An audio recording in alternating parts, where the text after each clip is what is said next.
ଦୁଇ ସାଙ୍ଗ। ଘୋଡ଼ା ସହ ବେଙ୍ଗଟିଏ ଖୁବ୍ ସାଙ୍ଗ। ଘୋଡ଼ା ପିଠିରେ ବସି ବେଙ୍ଗ ଜଙ୍ଗଲ ସହ ଜଳ ଓ ସ୍ଥଳ ଦେଶରେ ବୁଲିଗଲାବେଳେ ସମସ୍ତେ ହସନ୍ତି। କିଏ କିଏ ତାଳି ମାରି କୁହନ୍ତି, ବନ୍ଧୁତାରେ ଉଚ୍ଚନୀଚ, ଡେଙ୍ଗା ଗେଡ଼ା, ଗୋରା କଳା କି ଲାଞ୍ଜ କି ପୁଚ୍ଛ ଦେଖାଯାଏନା। ଶ୍ରୀକୃଷ୍ଣ ତ ପୁଣି ଦ୍ୱାରିକାଧିପତି ହୋଇ ଗରିବ ସୁଦାମା ସହ ବନ୍ଧୁ ବାନ୍ଧିଥିଲେ।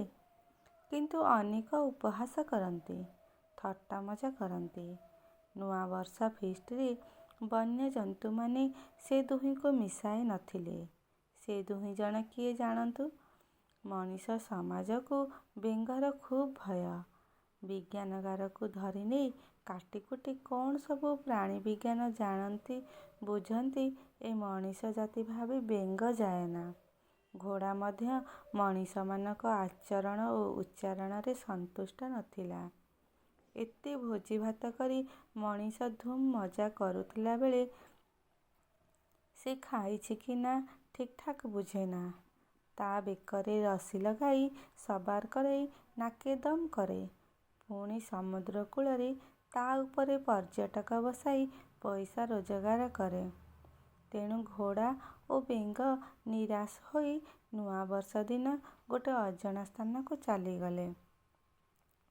ବାଟରେ ଯାଉ ଯାଉ ଘୋଡ଼ାକୁ ଖୁବ୍ ଶୋଷ ହେବାରୁ ପାଖରେ ଗୋଟେ ଜଳାଶୟ ଦେଖି ଘୋଡ଼ା ପାଣି ପିଉ ପିଉ ପଙ୍କରେ ଗୋଡ଼ ପଶି ଆଉ ବାହାରି ପାରିଲା ନାହିଁ।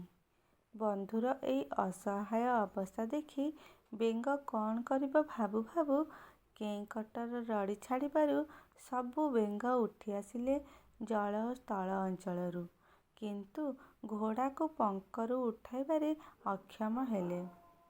ବେଙ୍ଗମାନେ କିଛି ଚିନ୍ତା କରି ସହରକୁ ଯାଇ କୁଦା ମାରି ମଣିଷର ଦୃଷ୍ଟି ଆକର୍ଷଣ କରାଇ ସେମାନଙ୍କୁ ଜଳାଶୟ ପର୍ଯ୍ୟନ୍ତ ନେଇ ଆସିଲେ।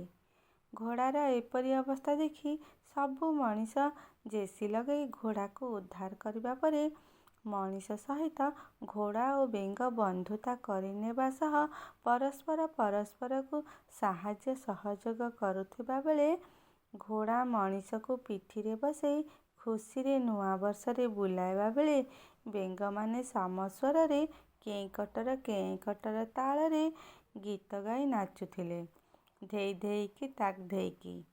ମଣିଷ ଏଥର ଘୋଡ଼ା ସବାର ମଜା ପାଇ ସେଇ ଦିନଠୁ ଘୋଡ଼ାକୁ ପୋଷା ମନେଇ ରଖି ଆସୁଛି।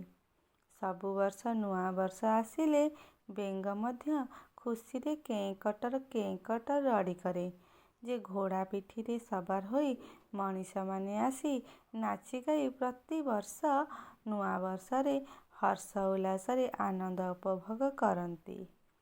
ଯଦି ଭିଡ଼ିଓଟି ଆପଣମାନଙ୍କୁ ଭଲ ଲାଗିଥାଏ ତେବେ ଲାଇକ୍, ସେୟାର ଓ କମେଣ୍ଟ କରନ୍ତୁ।